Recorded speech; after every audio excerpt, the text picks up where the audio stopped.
Hello, on the screen is a summary of what I will go over in this video. Make sure to watch to the end so you don't miss anything. Step 1. Open the X app on your phone or visit x.com on your desktop browser. Make sure you're already logged into your account so you can access your profile. Step 2. Navigate to your profile by tapping or clicking on your profile picture, usually found in the top left corner or in the menu. This takes you to your personal profile page. Step 3. Look for the Share button, which is typically represented by a square with an arrow pointing outward. On mobile, it's usually near the top of your profile header next to other icons. Step 4. Tap or click the Share button and select the Copy Link option from the menu that appears. This copies your unique profile link to your clipboard.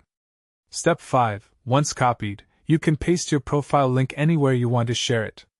Use it in emails, messages, other social media, or documents. Your link will look something like x.com/your username. This makes it super easy for people to find and follow your profile.